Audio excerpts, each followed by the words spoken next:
Hello guys, welcome to the fiction series. Today we are gonna see, what if Naruto got harem with Anko, Kurenai and Yugao. Part 2. If you want more awesome fan fiction like this, don't forget to hit that subscribe button. So without wasting any time, let's get into the video. Ever since Naruto changed, his training was upped. He didn't mind, in fact he was happy. His progress was what most considered genius. Naruto however wouldn't take that kind of credit. He gave credit to his sensei and his longtime companion. They never questioned Naruto on his change after that. They didn't care, they trusted him. They also trained him in stuff outside of combat. Hana was happy to finally have something to train Naruto in.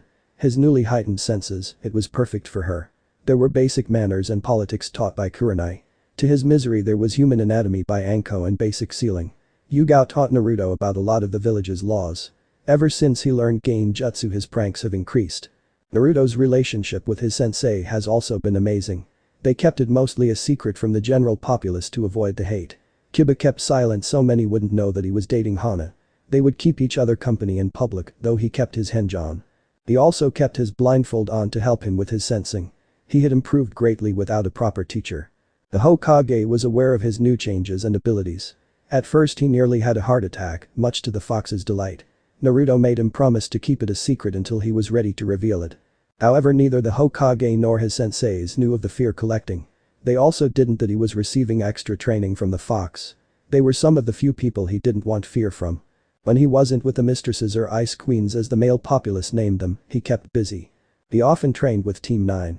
Tenten and Lee were very fond of Naruto. The Hyuga was another story. Neji seemed to think Naruto was a weakling. He tried to challenge Naruto to a fight, often insulting him. Naruto would just ignore him and act as if the Hyuga was beneath him. He often thanked his sensei for teaching him to control his emotions. Even when he slept he was busy. He would often spend this time with QB. The fox had taught Naruto a lot of Genjutsu, even taught him a bit of Kenjutsu. When he awoke he instantly started training and everything. I love clones. The fox taught Naruto more about his new bloodline. The more fear he gathered, the more powerful both would become. His illusions would become stronger and more realistic to the victim, and he would also become stronger and faster. If he looked someone in the eyes he could find their worst fears. However, he could only use fox Genjutsu with QB's chakra. When he gathered enough he could use his skill without limit. When he wasn't training himself he trained the Konohamaru Corps. He hadn't taught them any jutsu. He did help increase their speed, stamina and stealth. They were now physically better than Sakura. They had collected a lot of fear but nowhere near enough. He needed to gather true despair. Training wasn't all he did. When with his Heims he would relax. Often giving them massages or taking them on dates. There was however a major downer in his happiness. Naruto Baka screamed Sakura pay attention. His team, and he used that title loosely. They were no team of his. If any, his would be Team 9 minus Neji. Naruto had to deal with his team's insults and constant ridicule. His sensei would ignore it in him. He has also neglected to teach Naruto anything, often favoring the Uchiha. Sakura just sat on the sidelines doing nothing but praising Sasuke and ridiculing Naruto. Not that he showed much. He held everything back during their team bonding exercise and training. He would bide his time. To show them what I can really do. He couldn't wait. He even continued his sensor training, not even putting a Genjutsu over the blindfold. Alright, what mission do you want today? Asked their leader. We have babysitting, gardening, catching too. Please don't say that cat's name, begged Naruto. Can't we get a real mission, not these chores? Naruto, you are still fresh, Genin. Ran to Daruka. Taking a higher mission will require months of experience, and hey, are you listening? Old man shouted. Naruto, if I don't get a real mission I'll teach your paper to multiply. The Hokage paled at the threat. He was sure Naruto could and would do it. Naruto spoke an uncaring Kakashi, you shouldn't threaten your superiors. Especially one a dope like you couldn't go through with. Spoke the arrogant Uchiha. Hokage-sama, spoke Naruto in a lower tone. I've already taught the paper Shadow Clone Jutsu. Looking at his desk, everyone noticed that the paper had multiplied. It was so much that the stacks couldn't keep balance. They soon fell over, and he couldn't tell which he finished and which he still had to do. Daruka, get them an S-rank mission, ordered the village leader. Get it now or else he was cut off. Hokage-sama. Shouted the Chunin in disbelief. They are Genin. Right, the old leader agreed. I lost my head for a second, I have a C-ranked. He stated. Send in the bridge builder. At his order an old man walked in. He seemed to be drunk and continued to drink sake. He eyed the Genin. These are the snot-nosed brats who are supposed to watch me? He asked. They look like they'll wet themselves and run at the first sign of danger. He eyed them closely, especially the short blonde one. Everyone was surprised when they didn't have to restrain Naruto. He simply looked at the client and stated. We are shinobi, we are meant to be deceiving. He used his best Anko smile, but if you want sinister then just say so. The minute he saw Naruto's smile he nearly wet himself. Many of the occupants felt the same way. No thanks, he readjusted himself. I'm the super bridge builder Tazuna, you are to protect me with your lives. Don't worry Tazuna-san, stated Kakashi, I'm a jounin and Sasuke here is my best student. We can handle anything. Naruto and the Hokage frowned at the statement. It was the sign of a teacher playing favorites. I'll have to have a talk with Kakashi. Alright, Team 7 called the Hokage, you leave for your mission in an hour, so go prepare. They left. Wait Naruto. He called, the papers are still multiplying. It was too late, Naruto was already gone. Iruka helped, the aged leader begged. Iruka looked as the number papers grew and grew by the second. It was truly maddening. He didn't want to part in it. I wonder how Anko is doing. With that thought he decided to go for a walk, a long walk. It had only taken Naruto 10 minutes to prepare for his mission. He had already prepared a scroll of all he needed. An hour later they were in front of the gate. Well, it looks like the dope forgot to pack, chided Sasuke. Baka, now we have to wait for you to go pack, added the Uchiha's pet. Actually I have everything sealed away, stated Naruto, showing the scroll keeps me from carrying a bulky bag everywhere. He pointed to their bags. They couldn't think of a comeback for his statement. Naruto, that's a bit advanced for a genin, stated Kakashi. Where did you? Who are you? Asked Naruto. What do you mean? Asked Kakashi. You're on time, spoke Sakura in disbelief. Just head out, he ordered, on time once and they think I'm a stranger. The trip was mostly uneventful. The only thing interesting was that Naruto was silent. Hey Baka, why are you so quiet? Asked Sakura. If you're thinking then don't you'll only hurt yourself. He was about to respond when he saw a puddle. Kurenai-chan would be so insulted if she saw that. He stated. What are you talking about, Baka? Saw what? Asked Sakura louder than needed. And who is Kurenai? Everyone just ignored her. As they passed the puddle, two mist shinobi jumped out. The duo made their way toward Kakashi, surrounding him with their shuriken chained claw gauntlet. With a mighty pull they severed the Joun into pieces. Sakura saw this and started screaming. One down, spoke the first. More to go, finished the second. They ran for Tazuna, but Naruto jumped in way to protect the client. The closest struck with his claws into Naruto. With a mighty tug he disemboweled the blonde. The lifeless body collapsed as his innards fell to the ground. They made their way toward Tazuna. Only to be close-lined by Kakashi. The demon brothers, two Chunin-ranked Miss Ninja, with great speed, he restrained both of them out and tied them up. Sensei, cried Sakura, you're alive. She looked toward the body only to see logs. You used replacement. She stated. Yes, but your friend died. Stated Tazuna, pointing to the remains on Naruto. Who cares about that dope? Asked Sasuke. He only slowed me down. Yeah, he only got in between me and Sasuke-kun, stated Sakura. He's better off dead. How can you allow them to speak like that of their teammate? Asked Tazuna. He died to protect me. He wasn't even an adequate shinobi, stated the sensei. He won't be missed. It's nice to see what you think of me, stated Naruto's walking from behind a tree. My team and sensei. Though, how are you alive? Howled Sasuke. We saw you get gutted. Naruto said nothing. He just glared at them as walked toward his team. Good thing he had control or he might have sent them into a nightmare. Naruto, Baka, you answer Sasuke-kun now. Ordered Sakura. Or else. Or else what, Haruno? He asked with such venom. You aren't even a threat to an academy student. This caught everyone, minus Tazuna, by surprise. Naruto never bad-mouthed Sakura, even as he started acting strange. In a moment of rage Sakura charged Naruto with a raised fist. Naruto, seeing her attack, simply back-slapped her. The blow caught her across the face and knocked her a few feet across the ground. She sat on the ground in disbelief. She stared up at Naruto, and even though she couldn't see his eyes she could feel them. Enough is enough, Sakura, he stated. I won't allow you to continue using me as a punching bag. The others were in disbelief as well. Naruto had struck Sakura. Naruto, that was uncalled for, stated Kakashi. Apologize now or I will have your license revoked. If you do then you will have Haruno punished, stated Naruto. She attacked me on a mission, not including all of the other times she struck me. He drew a kunai. In fact I could execute her right here and now without any repercussion. You wouldn't do that to me, would you, Naruto-kun? She asked. That seemed to only make him angrier. Wait, I'll go on a date with. She offered. He didn't even seem to think it over. Sensei, make him stop. She begged, running behind their teacher crying like a child. That is enough, Naruto, stated Kakashi. Stand down or I will have your license revoked for abandoning the client. This was met with a chuckle from Naruto. I never abandoned the client, he stated. Tazuna, come on out. That is, call another. Tazuna appeared from behind one of the trees. It seemed the bridge builder was ready to make a run for it. You sure everything is safe? He asked, gaining a nod from Naruto. Good, glad that. I could have your license revoked for abandoning the client and your students. Stated Naruto, backing Kakashi into a corner. How are there two of the client dope? Asked the Uchiha as the Tazuna closest began to fade away. I placed a Genjutsu on the area and hide the real Tazuna, he stated. I needed to know who they were after. It had me terrified the whole time, he stated. I'm not going to kill you, Haruno, so stop crying, he ordered. I need you alive so I can continue the mission. Actually, Naruto, started Kakashi, hoping to get some revenge. Since these ninja are after Tazuna as you revealed, we will have to cancel it, it's too dangerous. Nice work, Baka, shouted Haruno after regaining herself. Now Sasuke-kun won't have a perfect record. No mission means I don't need you, Haruno, that sent her back to begging and crying. Please beg, the bridge builder wave needs your help, and he went on trying to guilt trip the team. Don't worry, Tazuna-san, stated Naruto, we're going to complete the mission. That is my decision, Naruto, stated Kakashi, not yours. This is a C rank turned A rank. If you don't want people to know your actions, we will complete the mission. Stated Naruto. Are you threatening me, Genin? He asked, his rage at the boiling point. That is a grave offense. No, I'm blackmailing you like a shinobi, he stated. What was your motto again? We will continue the mission, Kakashi strained out. Oh, where did you learn those illusions? Asked the Uchiha. Naruto made no attempt to answer. I demand you tell me. Naruto just continued walking. Sasuke, enraged at being ignored by the dope, drew a kunai and tried to attack him. The keyword is tried. Somehow he was on the ground with the kunai gone. It was in Naruto's hand, which he had pointed at Sasuke's eye. Are you attacking me as well, Uchiha? Naruto asked, knowing the question. Maybe instead of killing you, I'll just pluck an eye out. Collecting fear is becoming addicting, he thought.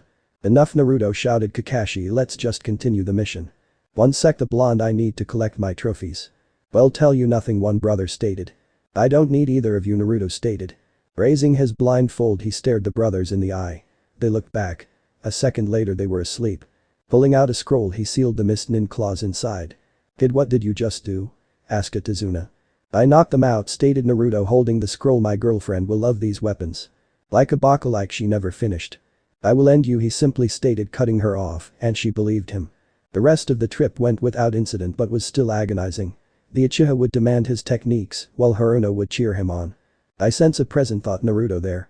Drawing a kunai, he threw it toward where he felt the signal. This put everyone on guard. He relished in their fear. When he went to investigate, he saw a white rabbit. This caused Sakura to start yelling again. That color is out of season. Though Kakashi. What are you doing? Asked Tazuna. Are you trying to give me a heart attack? I'm going to cook this rabbit up, Naruto stated. Rabbit stew is amazing, oh, and you all might want to dodge. At his words, a large cleaver-like sword came hurtling through the forest. The genin ducked to the ground while Kakashi brought Tazuna down. The cleaver impaled itself into a tree. On top of the handle was the enemy. It was another Kiri shinobi.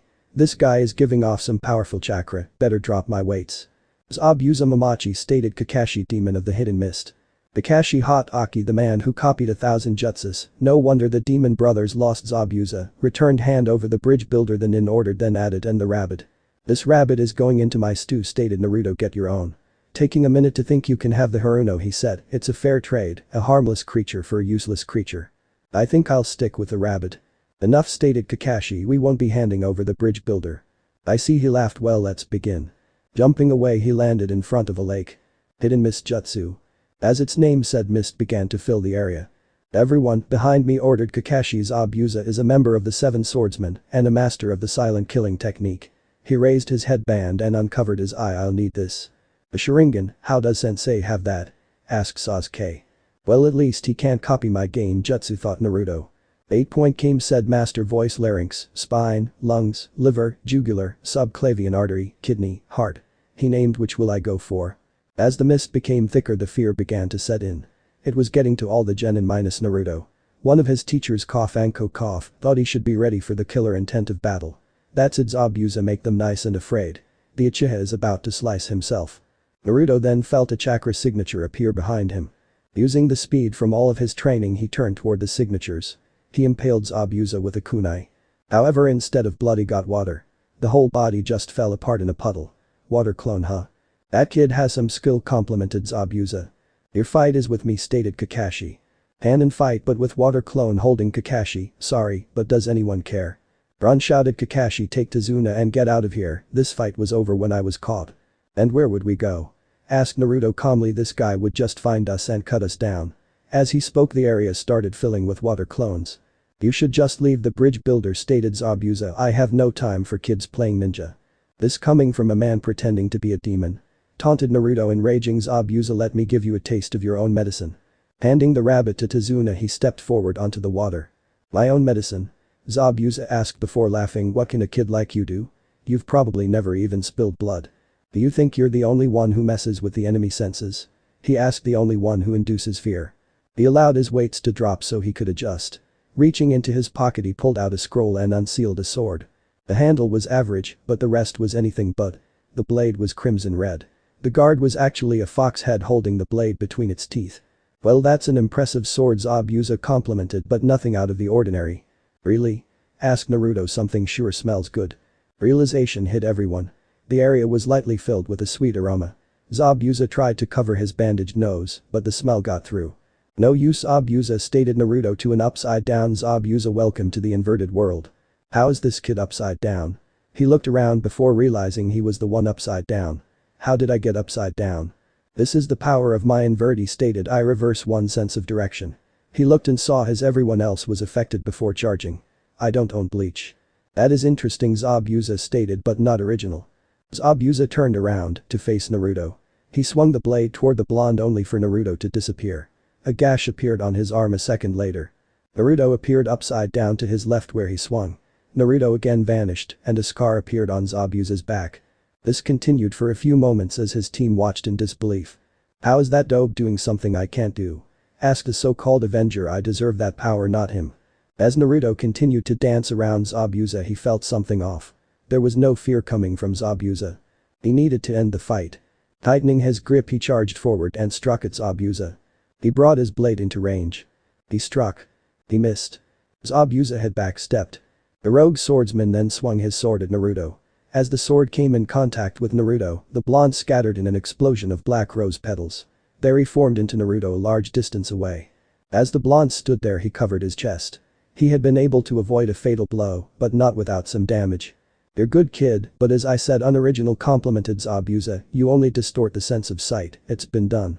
He stated, "I however am a master of the silent killing technique. I can take you out with sound alone, and you couldn't hide your footsteps." Realization hit, he needed a new plan. He dropped the invert technique and began to think. "Time to put my Kenjutsu to the test," he thought. "Let's go." Zabuza taking the stance Yugao had him train, and he prepared. "Let's see if a member of the Seven Swordsmen is more than a title. This kid is still willing to fight." Zabuza was impressed. It'll be nice to cut down another swordsman." Zabuza took a swing at Naruto, who blocked. The blow was very heavy for the blonde, but he managed. Giving a heave, he barely pushed Zabuza's sword back, giving a clear view of the older swordsman's stomach. Taking the open shot, he jabbed his sword towards Zabuza. The demon swordsman merely sidestepped. He then swung and swatted the blonde a few feet away with the side of his massive sword. Naruto stood, he needed to stop Zabuza, and fast. Zabuza made the move, leaping forward he attempted a downward slash. Naruto quickly jumped back, but Zabuza was persistent. He tried to defend, but the blows were too heavy and getting heavier. Zabuza delivered a kick that sent the blonde tumbling back. While Naruto was off balance, he went in for the kills. He cleaved Naruto in half. Naruto dispersed into black rose petals and let them scatter far and wide. While they held a distraction here, he formed overhead. Coming down, he intended to impale Zabuza through the head. The demon of the mist turned and with a massive swing cleaved through Naruto only to go up in smoke. Crushing snake constriction, Naruto activated. "Thank you, Anko." Zabuza couldn't move. He was being held by a snake, it began to squeeze him. More Genjutsu pulsing his chakra it dispelled. Naruto had already reached him. Dance of the Crescent Moon. Using his clones, he split into 3 different Narutos. The first 2 charged from either side while the third disappeared. As the first 2 came in range, they each struck. Zabuza back-paced and gutted the first, which had tried to attack head-on. Only for him to go up and smoke one down. Raising his sword, he blocked the second strike.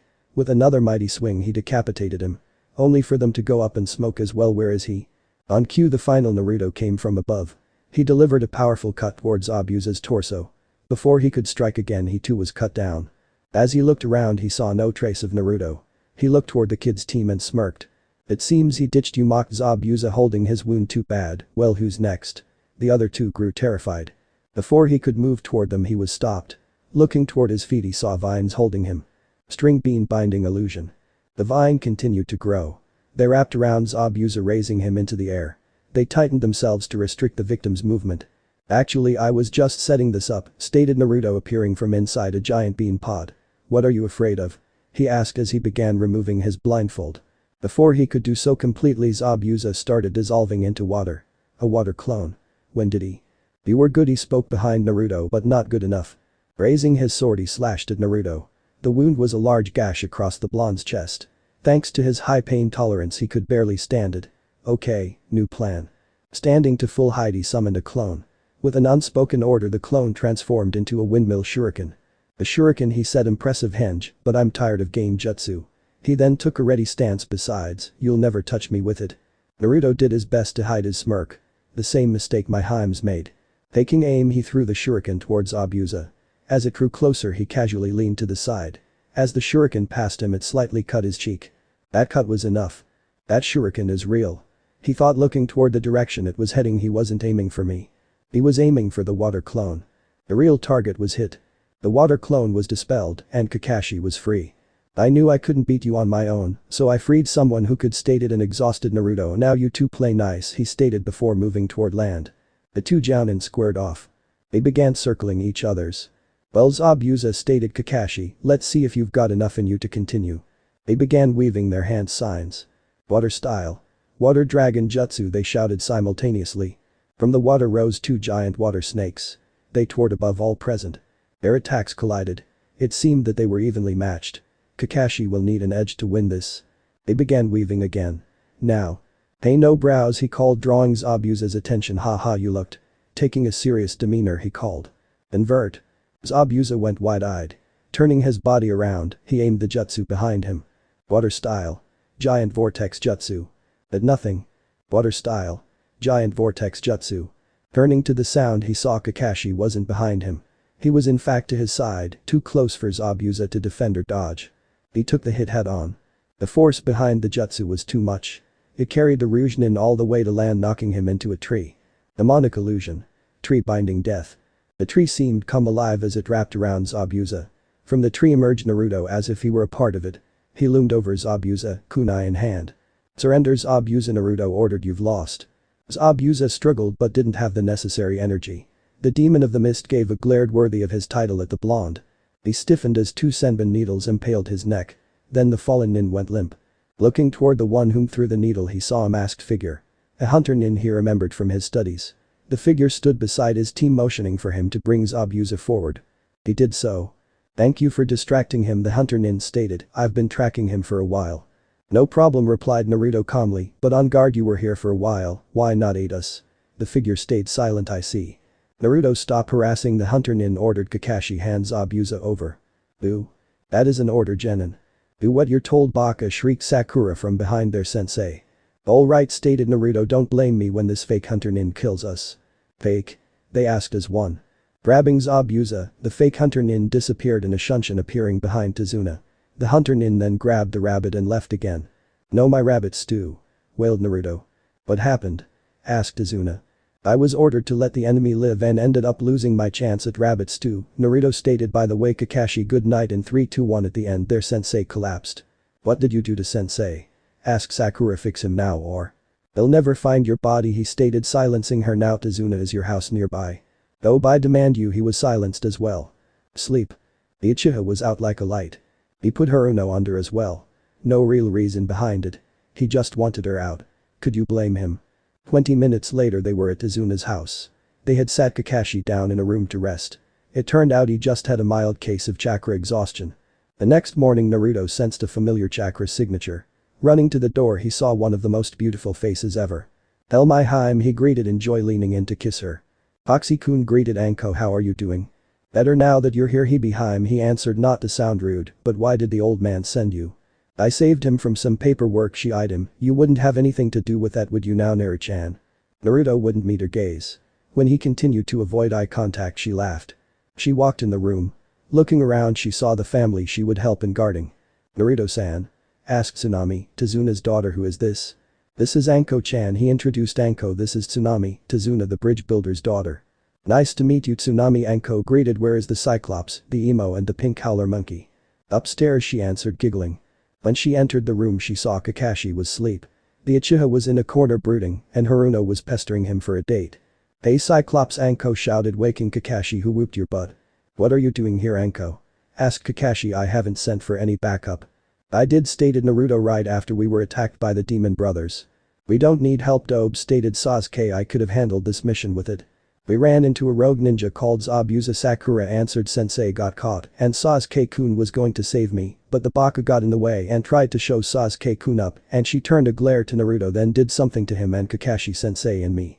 So basically he saved you, and now you're whining because it wasn't the Uchiha," Anko stated. She turned to Naruto. "Tell me what really happened." Naruto lowered the blindfold to reveal one of his eyes. On contact he activated a jutsu meant for briefing. Flashback Jutsu. "That's right, I went there." As the scenes replayed inside Anko's mind, she felt pride. Naruto had used the very skills that she and her friends taught him with great skill. He then admitted that he needed help and freed Kakashi. "Nothing is wrong with your sensei," stated Anko. "He just has chakra exhaustion from overusing that eye of his." "What did you do to me, Dobe?" the Sasuke asked. "I put you under a simple Genjutsu to knock you out," the blonde answered. "It was actually pretty easy." The answer enraged the Uchiha. "How could the Dobe put me in a Genjutsu? I'm an Uchiha, the elite. It must be that sword, it has to be. No way that the Dobe is that strong on his own." "Naruto, you have been acting brash this whole mission," stated Kakashi. "Learn to respect your team or I'll have you punished." "Yeah, baka," shouted Sakura, "you won't be as good as Sasuke-kun is." "I don't know why I'm surprised, it's not like I just saved their lives." Naruto turned to the door to leave. "Where are you going, Dobe?" Naruto continued. "I asked you a question, Dobe, don't ignore your betters." "Kakashi," shouted Anko, "what do you think you're doing?" She gave a glare that froze them. "How can you have such a dysfunctional team?" "I tried to get them to work together, but some people," he glared at Naruto, "don't understand the value of teamwork." "That is a lie and a half, I've seen your form of teamwork," she stated. "I've known about your negligence for a while now." She wasn't finished. "Because of that you have a group of unprepared genin on a dangerous mission." "Anko, I believe I can effectively train my genin," stated Kakashi. "Into his book they've done well so far." "Only thanks to Naruto, the one you neglected," she retorted. "If it weren't for him you'd all be dead." "Why do you care so much about the baka?" Sakura asked. "It's like you're his girlfriend or something." "I am," stated Anko. "What?" shouted everyone in shock. "You're dating Naruto?" "Naruto has a girlfriend." "Come on, Naru-chan," called Anko, "you can give me a full body massage." "Wait, Dobe," Sasuke called, "I demand you give me that sword and the claws from the demon brothers." He held his hand out. "Someone like me could use them much better than you." "Hell no," stated Naruto, rage building. "This sword is mine and the claws are for my other girlfriend." "Other girlfriend?" they asked. "You're nothing but a pervert," screeched Sakura. "That's probably my fault," admitted Anko, "but it wasn't me alone." "Women, I demand you take his weapons and give them to me," ordered Sasuke. "I deserve them more than an abandoned nobody." Naruto has had enough. He was used to insults, but doing so to his family was his breaking point. He began reaching for his blindfold. "Sasuke Uchiha," he growled, "what you're afraid of?" "Naruto," shouted Anko, "I think you should go for a walk." The blonde took a few deep breaths before calming. "This is going to be a long mission." "Okay team, time for some training," called Kakashi. "You will be learning something special today." "Woods?"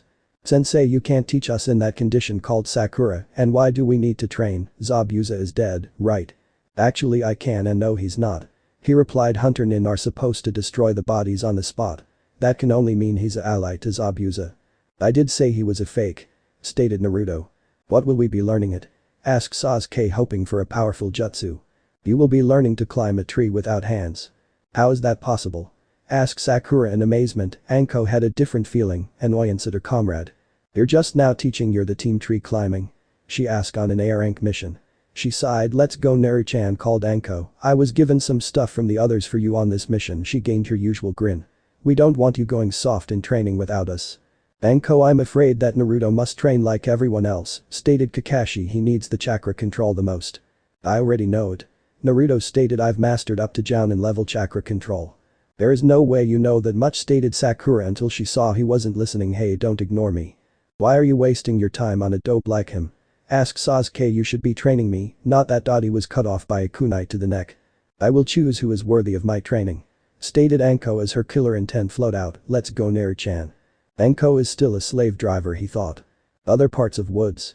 She had increased his weights and then gave him orders to start training immediately. He was happy to be learning new techniques, but he had limits. Running and dodging kunai while trying to learn new sword katas on top of water brings you to them fast. Why is the world spinning? Did I say you could take a break, Naru-chan? She said in a false sweet voice. Yes. He tried. Fine, let's break something, she grinned. I'm going for your legs. He was back to training. Anko looked at the exhausted Naruto, and she was nothing but proud. He may not have mastered everything, but he was doing well. He's not even using his clones. He didn't want to be dependent on them. That is enough for now, Naruto, she called. No sooner had she said that he collapsed. Dinner should be ready. He seemed to find a bit of energy in her statement. When they arrived, they were greeted by the family. It seemed dinner was ready. Naruto hastily dug into his food. His peace didn't last. Oh, called the Uchiha, what did she teach you? None of your business, Team Naruto stated. Naruto baka you answer, Sasuke-kun, shouted Sakura. Naruto did, stated Anko, you just don't like the answer. Naruto, it would be helpful to know what learned, stated Kakashi, looking from his book. We could use it to our advantage. You mean give it to Sasuke to copy, stated Naruto. I won't give him my hard-earned skills. Why do you all train so hard? Asked a new person. It was Inari. Tsunami-san, you're all just going to die. No one can beat Gato, you should all just go back to your comfy homes. Kid, you shouldn't speak on things you know nothing about, stated Anko as Naruto tensed. Some people don't have the luxuries you think they do. You all think you can just come here and be heroes. Heroes don't exist. Inari shouted, none of you know suffering, so go back to your peaceful homes. Suffering? Asked Naruto in an icy tone. You don't know suffering. You live here with a family that loves you. He raised his head, glared at Inari. You have a food in your stomach and a warm place to sleep. Naruto May Anko couldn't finish, the killer intent coming off of him is maddening. Are you hated for something you couldn't control?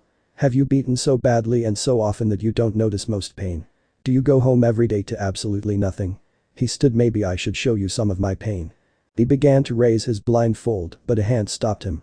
Anko then hugged him from behind and whispered something in his ear. As she continued, he began to calm himself. He turned to everyone present and stated. I'm going to go blow off some steam. He then shunshined away. Anko turned to look at the crying Inari. The massive killer intent had been too much for him to handle. Stop whining, you deserved it, she said. Just because you have it bad doesn't mean you have it the worst. That baka probably made that all up, right, Sasuke-kun? Spoke Sakura. HN was his response. You have no idea what Naruto has been through, hissed Anko, the trial he's endured just for living. She whispered, all for something he had no control over. Was it really that bad? Tsunami asked. No, Anko answered. What he said was the sugar-coated version. Woods. The next morning, Naruto was lying in a field. He had done a lot of damage to the area. No tree was spared in his rage. Now he was enjoying some well-deserved rest. He then felt a chakra signature enter the field. It wasn't a member of Team 7, his Haim, Tazuna, or even one of his family members. It was, however, very familiar. The signature grew closer. Excuse me, the voice called. You'll catch a cold if you sleep out here. Don't worry, Naruto reassured. I have inside work on my immune system. He let out a quiet chuckle at his own joke. So what is a pretty lady like you doing out here all alone? You have a blindfold on. How do you know I'm alone? A thought then occurred. What makes you think I'm pretty? I know when someone's around the same way I know you're pretty, Naruto answered vaguely. He then lowered his blindfold and looked Haku in the eye. I was right, pretty. Their eyes met. As they looked deeper, they saw each other's pain. Those eyes are just like mine. They thought as one. I'm Naruto, by the way. You are? Haku, I'm picking herbs for my sick friend, Haku answered. Should I be worried that I'm alone? No. He hastily answered. My senseis would kill me if they thought I thought something perverted. He saw her work. Do you want any help? Sure, Haku answered. Naruto sat down beside Haku and began picking herbs. Haku wondered how Naruto saw which to pick but didn't ask. Naruto-san, are you a ninja, right? Asked Haku, gaining a nod. Are you strong? Yes, Naruto responded with pride, but I need to get stronger. Do you have anyone precious to you? Yes, Naruto answered with no hesitation. They are very few. He thought of each one, but I'd happily lay down my life for them. Then you will be truly strong, Haku stated. I think I have enough herbs, thank you for your help. They stood and turned to leave. Hunter-san, Naruto called, stopping Haku. When I said I'd lay down my life for them, I meant it, he continued, but I'd make sure whoever hurt them suffered as well. Neither turned faced the other. They began walking in their separate directions. Although neither knew of the smile on the other's face. Naruto-san, where have you been? Asked Tsunami. The others have been worried. All of them or just Anko? She didn't answer. So he did. I had a strange day. I was told to give you something when you returned. Spoke Tsunami. It's a gift from Anko-san. He noticed she had a frying pan in her hand. No, he begged, please don't. I'm sorry, but she took aim dodge. For a civilian she had good aim. Rich. Naruto had guard duty. He didn't mind, it was part of the mission after all. He was even able to collect a little fear from the nervous workers. He just wished they would stop quitting. Azuna called a random worker. I just can't keep working on the bridge. He said I'm sorry. Hey. Naruto called to the man. What do you think you're doing? I'm going home. He stated. So you're going to give up too? It wasn't a question. He turned to the remaining workers. Are you all just going to give up? The worker who was about to quit stepped forward. What choice do we have? He asked. Some of us have a family to provide for. We can't do that if we're dead. Naruto unfolded his blindfold. QB is going to hate me for this. He needed to help them. This bridge needed them. He looked into their minds for the cause of the fear. Builders of the bridge, I know what you all are afraid, he stated as he faded away. Obito appeared out from nowhere and stood with all of his arrogance. The builders were all afraid. If Gato was here, then that meant that he was going to stop them. They were going to die. What happened next shocked them all. Naruto reappeared behind Gato and sliced away at him. In one swing he removed the tyrant's head. As the body fell to the ground, it faded away. And I can help you rid yourselves of it, he stated, if you are still willing to work for the future of Wave. Naruto stood in silence. He waited for them to make their decision. Finally one of the bridge builders stepped forward. We are. Then he stated as they looked on in confusion. You are all willing to defy Gato, he elaborated. You are willing to continue for Wave. He shouted. You all have already casted out your fears. The builders looked toward one another. They were willing to defy Gato. For their family and for their future they were willing. They cheered as they returned to their jobs. There was a new vigor in each of their movements. That was a great motivator, kid, spoke to Zuna. I just hope it was enough. I try. Wait, what do you mean? Even with this new energy we already lost a lot of workers. I have that covered, Naruto stated, forming a cross with his hands. Shadow clone jutsu. Azuna was speechless from what he saw. For every one worker he lost there were 3 Narutos. Maybe more. Just tell us what we need to do. Naruto was happy. QB had worked him into the ground for giving hope instead of fear. Now Naruto was allowed a night of peace. Even as he slept he had felt the others leave. It was a lesson his Heims taught him. Always be prepared and on guard. That was how he knew of the 2 extra signatures that entered the house. Let go of my mom. Cried Inari. And that was how he was aware they were enemies. He was already downstairs. He had concealed himself and observed. One of 2 swordsman thugs were holding onto a bound Tsunami. The second was making his way toward Inari, drawing his sword. Stop, Tsunami cried. If you kill him then I swear I'll bite my tongue. Even these thugs knew that she wasn't bluffing. Hein the first said, you got lucky, kid. The one closest to Inari kicked him down. Much to everyone's surprise he stood back up. Naruto decided it was time to make himself known. You did good, Inari, he spoke. Your dad would be proud. It looks like one of the ninja was left behind, one spoke. It seems so, Naruto returned calmly. What will you do now? Do? He asked. Nothing, we have all the cards. He motioned to Tsunami. We are leaving and you will stay. Or we start cutting this one, the other threatened, putting his sword to Tsunami. Cut who? Naruto asked. The thugs looked at Tsunami. To their surprise she merely faded away. They looked and saw that she was next to Naruto. She was no longer bound and was holding Inari tightly. They drew their swords and took a menacing step forward. Wait. Tsunami cried. You want money, right? If I give it to you, will you leave? The 2 thugs looked at each other. They shared a cruel smile and looked at Tsunami and said. Sure.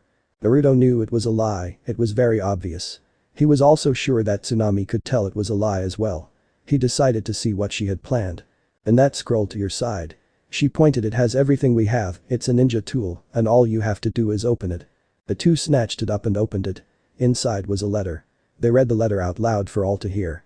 Dear Naruto-kun, we are at the bridge. P.S. Dodge. As they read the last part, a violent stream of kunai shot out. Many of them embedded themselves inside the thugs. They fell down dead. Mom, how did you know that would work? Asked Inari. That scroll was from Anko, wasn't it? Naruto asked. She added a lot more kunai than usual this time. Anko-san wanted me to give it to you. Tsunami admitted. She told me how it worked so I wouldn't be hurt. Or were you really going to give it to me? That was something he needed to know. They're waiting for you at the bridge. She said, not answering his question. Bridge. As Naruto entered the scene he noticed the air was laced with chakra because of the mist. It was much more potent with the extra water. This would make it difficult for Naruto to use his sensor skills that he relied on. He dropped his blindfold so that he could see. He didn't like it. His eyes hindered his sensor skills. He headed toward the closest signatures. They were to the side and by far the weakest. Hello, Tazuna, he greeted, nearly scaring Tazuna and Sakura to death. Kid, are you trying to give me a heart attack? He asked. Not yet, Naruto spoke, but I'm so close. Baka Sakura started but never finished. Paralysis jutsu. What? Naruto asked. Don't look at me like that, she's better off this way. He continued motioning to her frozen body, now you have a proper meat shield, one that won't run. Tazuna thought it over and admitted he was right. I can't think of a single thing against that. Tazuna admitted. So what have I missed so far?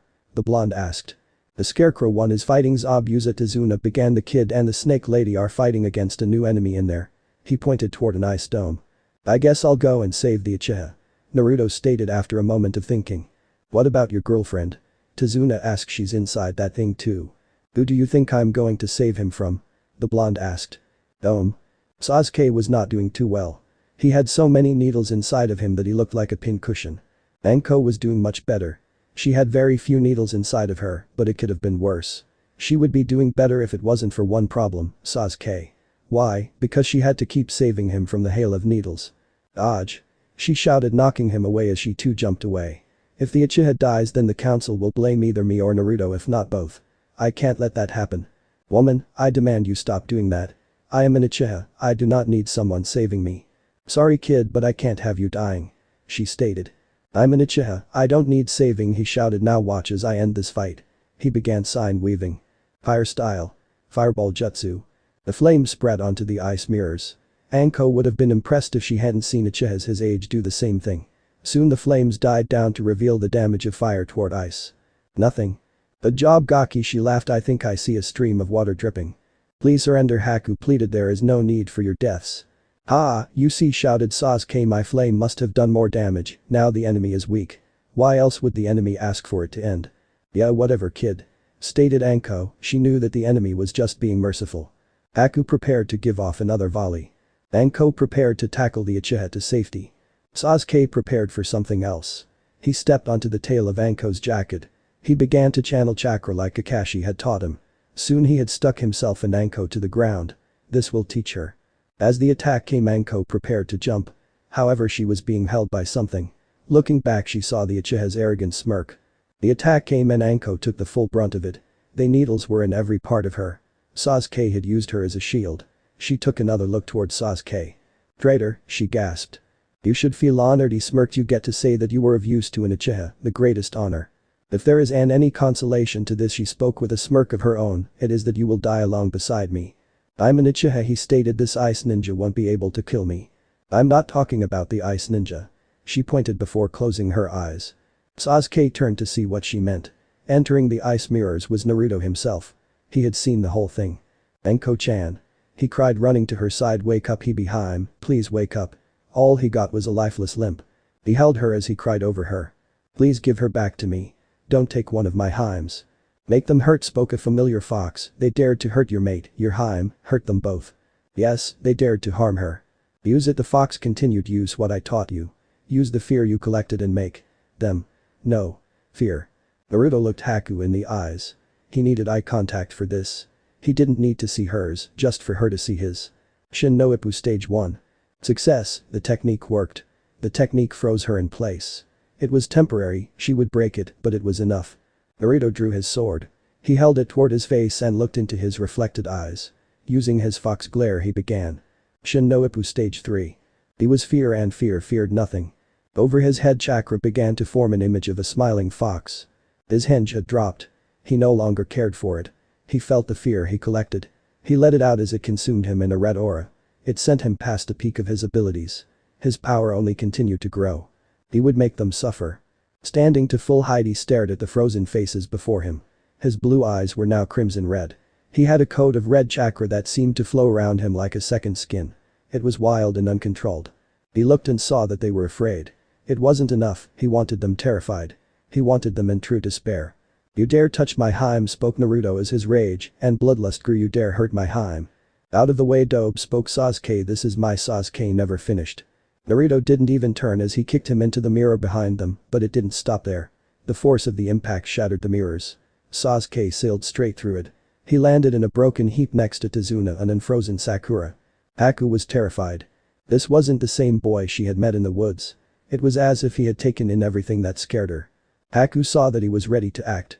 Using her mirrors, she summoned her reflections to appear in each one. As they each pulled their hand back to throw the needles, another hand stopped them, each of them. It was Naruto. He was inside the mirrors behind her, each of them. He easily held her hand as she struggled against him. He grabbed her by the throat with his free hand. She struggled as he forced her to look forward. She was looking at her reflections as they were being restrained as well. How did he get inside? He let go of her throat now that she was looking. He drew his sword and leveled it to her neck. In a flash he had slashed her throat. She felt the blade give her the fatal blow. She watched as her reflections bled out, waiting for the cut to end her. But it never came and she opened her eyes. She could see him standing there in the middle of the dome as if he had never moved. That's right. It's only Genjutsu, he can't hurt me. She would stay in her mirrors, she was safe in there, right? It's only Genjutsu. Wrong, he spoke as if reading her thoughts. Just because you're covered in ice doesn't mean you can't be touched. He spread his jacket out and she could see the crimson interior. That wasn't what he wanted her to see. From several points in the jacket, hook chains shot out. They flew straight into the mirror, digging into her flesh. She had never felt such pain as more continued to pierce into her. They pulled, forcing her out of the mirror. Each step more painful than the last. They stopped pulling as soon as she was in front of Naruto. She looked him in the eyes and saw something she wished she hadn't. This wasn't the same boy she had met in the woods a few days ago. This was someone who truly wanted to see her suffer. I'm going to tear your mind apart, he whispered. And he was going to make it happen. The chains released her as an invisible force pushed her back. She continued straight through the mirrors just as the Uchiha did. Haku, however, landed between the two battling jounin. The shock of what happened stopped them mid-battle. They looked toward the one who had caused the interruption. Zabuza couldn't believe it. Haku was down in a bloody heap. The shock was so great that he stopped giving chakra to the mist. This revealed Naruto. The reddish blonde was making his way toward Haku. Zabuza dashed toward Naruto. He wasn't going to let the kid kill Haku on his watch. Raising his massive sword, he brought it down with as much force as he could muster. As a jounin and master of his sword, that was a lot. Naruto simply raised his hand and caught the blade. He held it between his thumb and fingers. Everyone was in shock.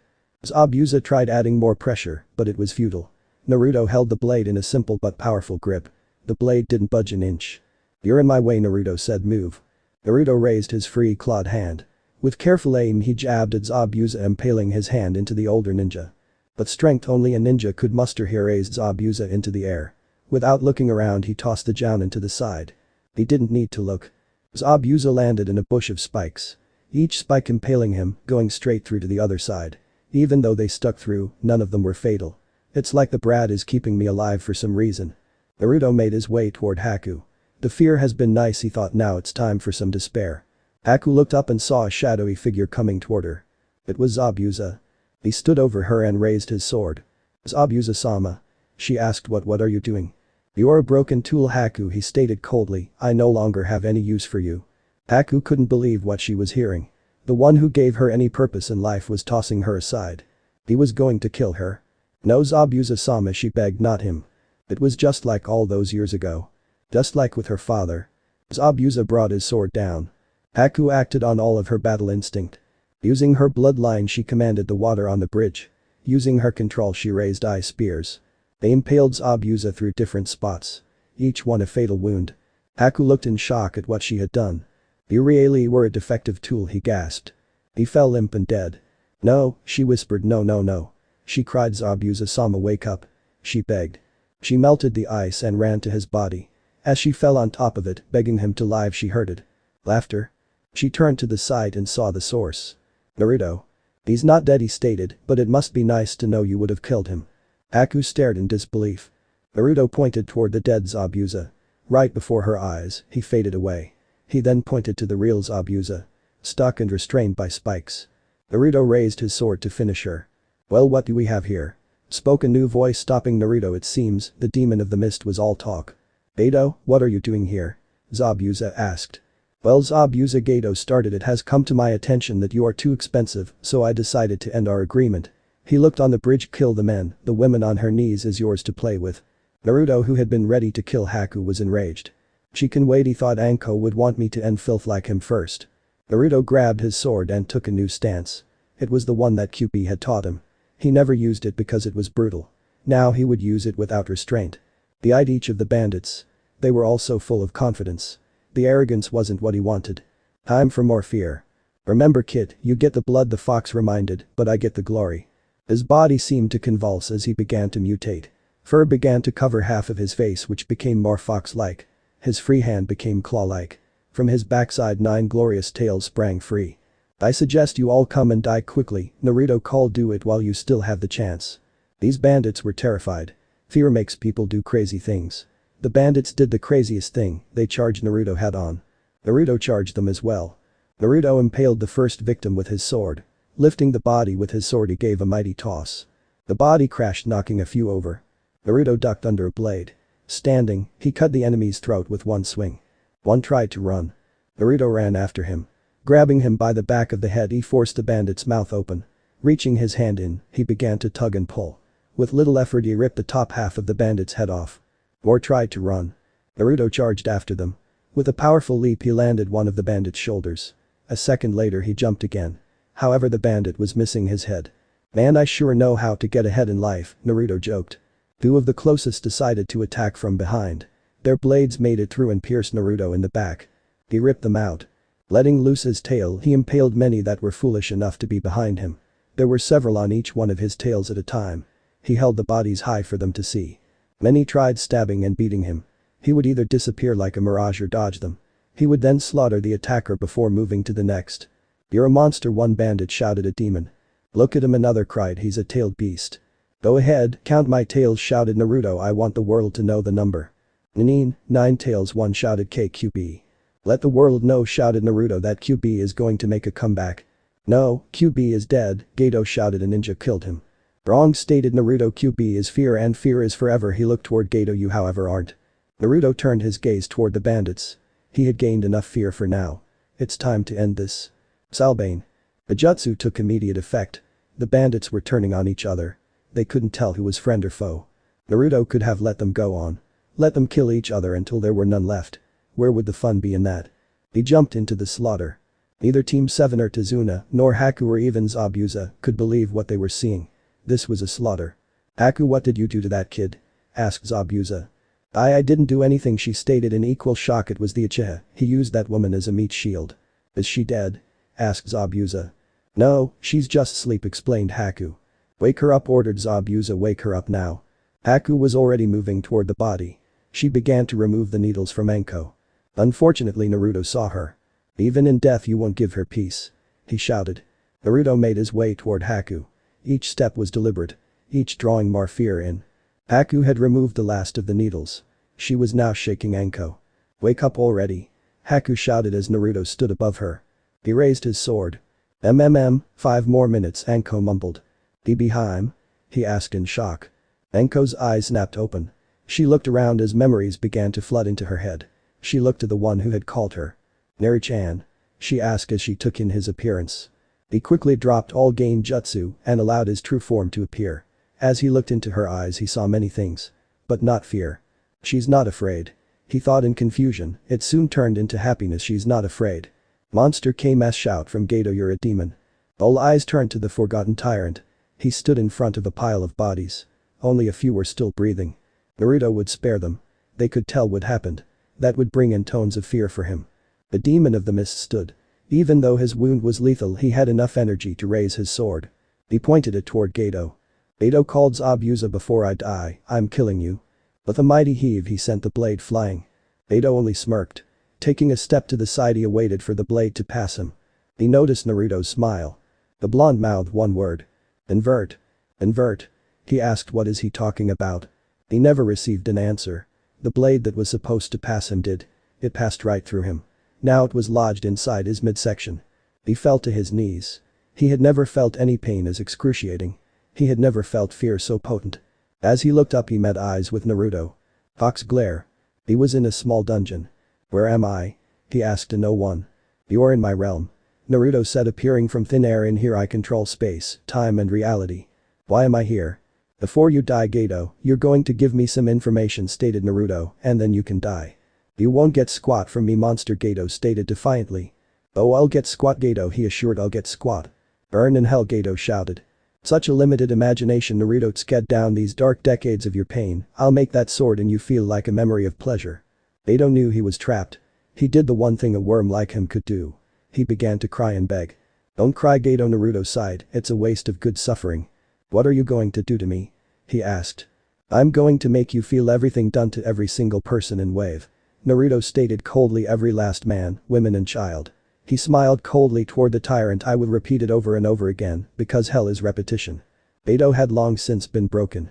Naruto just wanted him to suffer for his crimes. He repeated the torture over and over again. When Naruto was finished, Gato embraced his death. Said blonde just blinked. Inside hide the fox glare. Years had passed. In reality only a second passed. Did Haku's Zabuza called, come here a second. Naruto knew Zabuza was dying but was cautious. Even near death he was dangerous. He just tossed that sword half a bridge away. Yes? They asked. I'm dying, he stated calmly. He accepted his death. No, Zabuza-sama, Haku protested. We can get you help. From where? The man asked. I accept my fate. I just have a single request for the both of you. Whatever it is, Zabuza-sama. I want you to take my sword. He ushered to Naruto and Haku. Wait, you want me to do what? Naruto asked. I don't care what you do with the sword. He stated. Sell it, give it away or even gamble it away. Zabuza-sama, you can't. I can and did. He stated. I want you to go with this boy. As you wish, he stated. I can save you, Zabuza. Naruto stated. You can continue to live. What's the catch? 3 things, he stated. The first, I want you two to come with me to Konoha and become ninjas. The second, I want you to free Haku, she should make her own choices. And the third? Asked Zabuza. I want that rabbit. Naruto shouted. I need that rabbit stew. Deal. Naruto drew his blade and cut himself across the arm. It was deep enough so that the blood flowed freely, but not lethal to him. He held his arm and allowed it to fall into Zabuza's mouth. The battle was over. Naruto had saved Zabuza, Haku and his Harem. They would be coming back with them to join Konoha. Now Naruto just wanted to be with his Harem, to enjoy the fact that she was alive. Naruto Anko asked in his arms, what are you thinking about? There was however one problem. I killed them. He stated. I just killed every last one of those bandits. The guilt of their first kill. Naruto, she spoke. I know exactly how you feel. Everyone has it after their first kill. Although so few ninja have ever killed on such a large scale. Do they enjoy it? He asked tonelessly. Anko had no answer. The only one she could think of was her sensei. There has to be an explanation. I know for a fact that Naruto isn't a monster. Naruto, I heard that you used technique after I was knocked, she stated. It was a Genjutsu that I learned from. He hesitated. He never told them from the QB. He felt her tense in his arms. He could feel a bit of nervousness creep deep into her. He did not enjoy it. What does it do? She asked. It has 3 stages, he explained. The first traps them in a paralysis of fear. The second is more potent, it freezes the victim's lungs. And the third? She asked. When used on a user, it increases them to their maximum potential. He stated. It allows me to use kitsune illusions and other Genjutsu without restraints. That's it? She asked, losing hope. It helps in my merge with QB. He trailed off. That was the answer. He wasn't a monster. Naruto, that jutsu practically turns you into a new QB, she stated. I don't want you to use unless necessary. Okay, he agreed. He would have agreed to anything at that moment. A thought occurred. Did someone ever free Sakura from that Genjutsu? Who cares? She asked. Bridge. Citizens of Wave shouted to Zuna. The bridge is complete. Cheers flowed from every citizen. They were directed to the one standing by Tazuna. What will you name it? Asked one citizen. How about we name it after the true hero? He asked. How about the great Naruto Bridge? Sasuke, who had stepped forward, expecting the glory, stood in disbelief. They want to name it after the dope. Over me and Uchiha. Hey, you shouldn't name it after that baka. Shouted Sakura. You should name it after Sasuke-kun, he's much better. I will not name the Bridge of Our Hope after that traitor. Spat Tazuna. He heard what happened. Uchiha isn't nearly as great as Naruto, chided Anko. This got shouts of protest from Sakura. Tazuna spoke. Kakashi, from his book, it would seem that you're playing favorites. That wouldn't be fair. That is the pot calling the kettle black. Everyone, though, it would be better to name it something else. Who likes the name I gave? Asked Tazuna to the citizens. His answer was an ocean of cheers from the citizens. The name stays, he stated to Kakashi. Let's go. They made their way back to the village hidden in the leaves. Hokage office. Hiruzen wasn't one to be shocked. When you've lived as a ninja as long as him, you learn to cope. He was called the god of shinobi, the professor, the strongest leaf shinobi. He has served in the great wars and led them victory. He has trained the Sannin, each Kage level shinobi. That means nothing with Naruto. It was his first C-ranked mission. He was supposed to protect a bridge builder from bandits. He somehow ended up overthrowing a tyrant. Becoming a symbol of hope. Getting a bridge named after him. Bringing home an A-ranked rogue and a mystery ninja. It's my fault for expecting something normal in my profession, he thought, or just when Naruto is involved. Hokage-sama, I believe Naruto should be punished for his. I demand the dope, give me his. Such a baka o Sasuke-kun. After getting several different types of mission briefs, the Hokage felt a headache growing. It all seemed to be centered around Naruto, that much he could tell. "Hokage-sama, I believe I know a solution," stated Anko over the racket upon arrival of Wave. "Naruto performed a genjutsu that allowed me to see what happened. I believe it would be well suited for now. I want all but Naruto to leave," ordered the Hokage. "I deserve to know what the dope is going to hear," stated the Uchiha. "Anko? On it, Hokage-sama," she stated. Striking shadow snakes. Grabbing the arrogant child, she dragged him out. Once they were alone, the Hokage began pulling out his sake. He had a feeling that he would need it. "Okay, show me this jutsu," he ordered. Flashback jutsu. Now he had answer and an even bigger headache. Naruto showed almost everything from leaving the village to the bridge. What he left out was that he owned every dime Gato stole. He was trained by QP and that he feeds on fear. "Let me get this straight," spoke the Hokage. "You went on a mission obviously outside your rank." "Way outside," stated Naruto. "You blackmailed your sensei. He's a hypocrite. You fraud a missing air rank ninja. I held him off, yeah. You sent courage through a bunch of hopeless bridge builders. We needed the mission to be completed. You then killed near 200 bandits. That one had him a little worried. I can't take all the credit for that one," Naruto stated. "I made most of the bandits kill each other. You also say that your new appearance is because of you drawing on so much of the fox's chakra." "Yep. You know I don't believe that last part, but I won't press on the matter," he stated, knowing the headache wasn't worth it. "You will have to wear a hinge so you don't cause an uproar." "I know," he sighed. "It would have been too easy just to have the disguise break like that." "I'll do my best to keep the council off your back," he stated, "but it won't be too long." "Thanks, old man." "You then turned said missing ninjas into your friends. They're more of an ally right now." The Hokage and the Hidden Anbu stared at the blonde. "And now you want them to be shinobi of the Hidden Leaf?" "Yes." The wizened leader stared at his surrogate grandchild. It seemed the kid was a crazy magnet. Why couldn't he have had a normal mission? Were the thoughts of the village leader and several Hidden Anbu. "Fine, Zabuza will need a few months under Anbu watch, but Haku can start immediately. Can I have another mission?" "Head out," he ordered. Ichiraku ramen stand. "Hey, am Nichan," Naruto greeted. "Old man, I need some ramen." Coming right up, Naruto, he called. "Hey Dobe," he heard an all too familiar voice call. "I demand you give me that sword." "For the last time, team," he stated. "I'm not giving you my sword," he turned. "Why do you want it anyway? You don't even practice Kenjutsu." "I know that it was how you did those things in Wave," he stated. "Yeah, Baka," shouted Sakura. "If it wasn't for that sword you would be nothing, even with that training you're getting. You think that I get it from my sword?" He laughed. "Team Howler Monkey," he called. "I get my skill from hard work. And having a fear-born demon living inside me, but thank you, you reminded me to visit my girlfriend and give her the gift." "Order up," Tucci called. Right after ramen. Naruto happily ate his ramen. He had hoped if he ignored the two of them then they would leave. No such luck. "Baka, you give Sasuke-kun what he wants now," ordered Sakura. "Why don't you two just sit down, shut up and eat some ramen?" Naruto shouted. "It might make you two less irritating. Ramen can only do so much."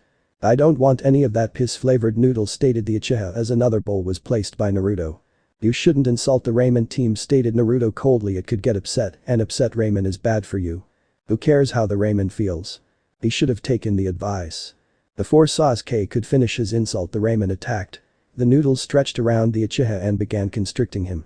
The bowl swung toward him and covered his face as the broth began drowning him. "Sasuke-kun," Sakura cried. "Naruto, you called that filthy." The bowl jumped to her. "Well, time to go. I wonder how my Himes are doing." Using his sensor abilities, it was a breeze to find them. "Better get them something." "Yamanaka Flower Shop." "Welcome to Yamabaka. What are you doing here?" asked Ino. "I just want to buy some flowers and I'll be on my way," he stated. "Do you know how much trouble you put me in with daddy?" she asked, ignoring his statement and continued ranting. "It's like a blonde Sakura. I kind of don't care, just give me my flowers." "A lot," she shouted. "It's all yo." "Hey Ino," he cut her off. "This is what got you in trouble last time," he stated. "Do you want me to tell your father how you treat customers?" He began raising his blindfold. "Or I could punish you myself." "That won't be necessary," Uzumaki-san called. "Inoichi, I don't know what you're about to do, but please don't."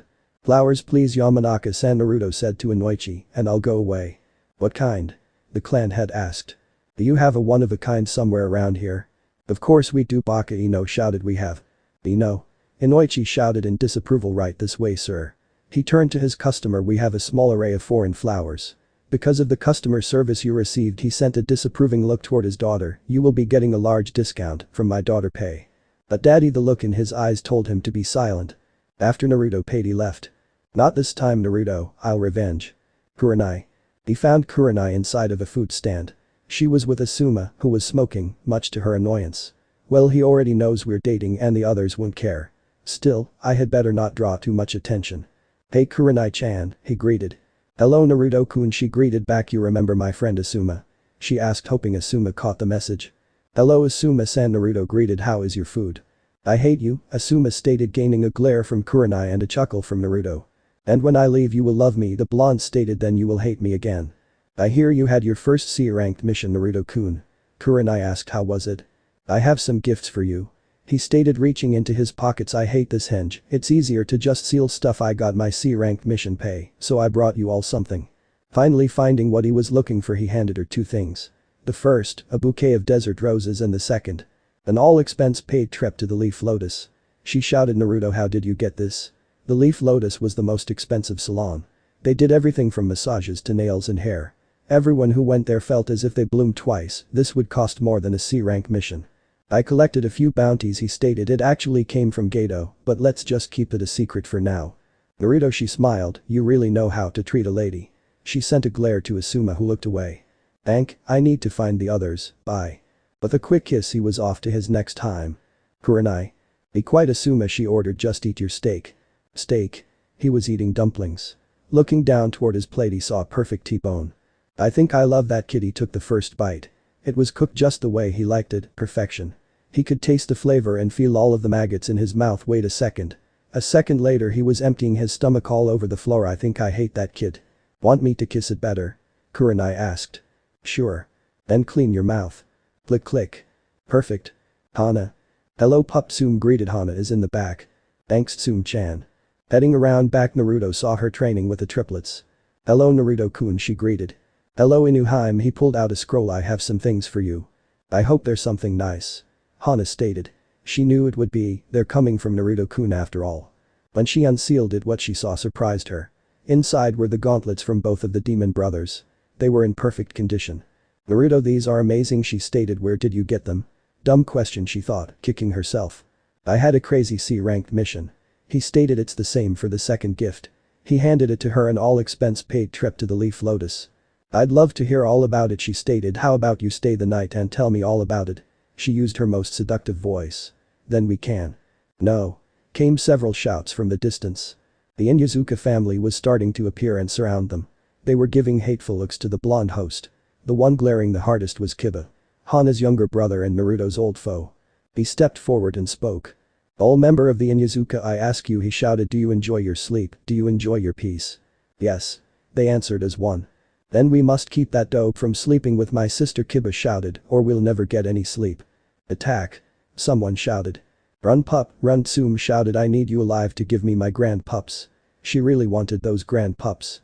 Shunshin. Arna, Kiba shouted after him. Yugao. Naruto simply walked by a tree and stood by the bench by it. It was a nice day, but he had to move. Setting down a scroll, he continued on his way. He didn't look back as a hand stretched from concealment and grabbed the scroll. He didn't look back when he heard the gasp of surprise. Looks like someone likes the sword I got her, thank you dead bandit with good taste. During his rage he had found a beautiful sword but knew that he would never wield it. He didn't look back when he heard the feminine squeal. It looks like someone loves her spot rib. Click. Anko. And that is how a kunoichi seduces a man, stated Anko. Anko, I just asked you how you were and where you've been, stated an annoyed Iruka. Now you've traumatized my female students long before they need to be. He looked to the class, and you knocked the male out through nosebleeds. They'll probably be perverts now. Oh, I'm fine, she stated, and I was on a mission with Team 7. She leaned over the desk, revealing a lot of cleavage to Iruka. How are you, Iruka-kun? Her voice had taken a very seductive tone. I'm fine, he stated, flustered. So you went on a mission with Team 7. Hey, that's our boss's team, stated Konohamaru. Boss? Anko asked. If you say the Uchiha Haruno, then I will. No way. The shouted as one. Our boss is Naruto Uzumaki. Nari-chan, huh? She asked with a smile. Has he taught you anything? It was a simple question. To the core. It was a hard one. The trio fell into a huddle. They were shivering not from the cold but from an untold fear. It seemed as if they were trying to push it to the back of their mind. It wasn't working. First rule of Naruto training, Yuden shouted. Do not talk about Naruto training. Mogi, what's wrong with him? Asked Iruka.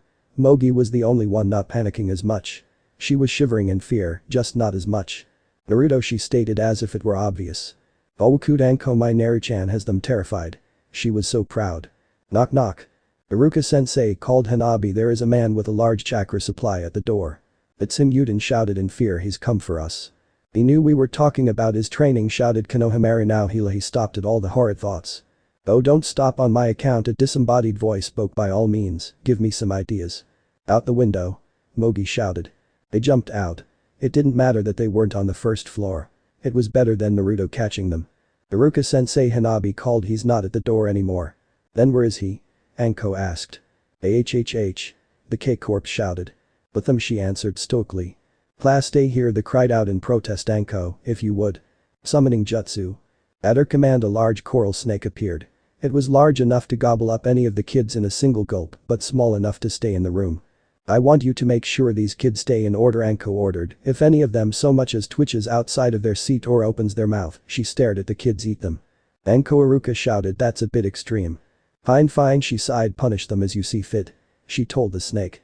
Grabbing Iruka before he could protest, she jumped outside the window. The snake was alone with the terrified kids. It eyed them hungrily. Does anyone want to move? The snake asked. I might let a few of you go. The kids didn't so much as shake their heads. But they wanted to. The snake could wait, they were kids after all. They weren't costumed to sitting still for too long. Fields. When the ninjas arrived, they saw a sight to behold. It nearly gave Iruka a heart attack from sheer worry and annoyance. Anko was laughing as if she was seeing the funniest thing possible. Yuden and Konohamaru were tied upside down by their feet.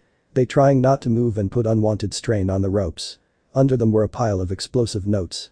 Mogi was just watching a distance away. And that's how my first C-ranked mission went, Naruto finished. Cool, Konohamaru stated, causing the rope to shudder. Naruto, what are you doing? Iruka asked in a panic. I'm telling them about my mission, Naruto stated. Why are they upside down over a bunch of explosives? Iruka asked. I'm just training them, he stated, by putting the fear of Kami in them. Why isn't Mogi getting the same treatment? Anko asked. You're not being soft because she's a girl, are you? There was a warning in her tone. No, he sighed. Every time I try something like this she just uses those eyes. He spat in hate. I honestly believe you women are taught that at birth. What eyes? This had Anko and Iruka curious. Naruto drew a kunai and made his way toward Mogi. Uppy eyes jutsu. See, he pointed accusingly. Naruto, that is the dumb. You left one of Anko's summons with the kids for more than 5 minutes, Naruto stated. How many do you think are left? Iruka was already running back to save as many of his remaining students as possible. If there was any left to save. He's such a worry word, Anko stated. So what are you doing here, Naru-chan? Anko asked. I came to give you this, what he had given his other Heims. Anko squealed in delight. She looked for Naruto but saw nothing. All that was left were a few flower petals in his place. She was impressed. Can't wait to tell the girls about the mission. Wait, someone cut us down, shouted Yuden. I have a better idea. Anko laughed. How about I help in your training? What? They didn't like her smile, it was too much like Naruto's. Well, you're upside down, I want you to. She drew a kunai dodge. It hasn't been much time since his mission to Wave. He's had to deal with his team very little since then. Naruto would show up for a mission and then go off training. He would train with his Heims like usual. When he wasn't with them, he was with Team 9, minus Niji. Unknown to both Team 7-9 and his Heims, he often trained alone. He wanted them to be proud of him. He's taken to learning the silent killing from Zabuza. He progressed greatly with the stealth skills he built over the years. Zabuza would consider him a prodigy if Naruto didn't hate the title. That didn't mean he didn't have to deal with them. Sasuke would demand fights, his secrets, his weapons and his power. He was usually ignored, which made things worse. Sakura was a usual lapdog to the Uchiha, making no effort to become better. Kakashi, he refused to call him sensei, usually allowed them to have their way and scolded Naruto for antagonizing his team. His skill has progressed regularly for Naruto. Whatever passes as regular for Naruto is what happened. He wasn't Jounin level yet. He could, however, give any Chunin a run for their money. He was so skilled that the Hokage was confident enough to give him small solo missions. His Heimzer Zabuza would even take him on the more dangerous missions. Now here he was, enjoying his ramen. He decided to enjoy the 2 hours it took for Kakashi to arrive. It gave Naruto more time away from Team 7. There was just one pest left. Actually, make that 3. Yuden, Naruto called. You're the smart one, right? He asked no one in particular. If I have to tell you 3 rocks aren't square one more time, he let the threat hang. Aha, so you saw through our disguise, eh? Konohamaru asked. I expected nothing less from you. Naruto noticed smoke rise before their disguise blew up. From the explosion the young trio jumped out and each took a pose. Before they could say or do anything Naruto spoke up. "If you do that intro then I'll get Anko to watch your class again."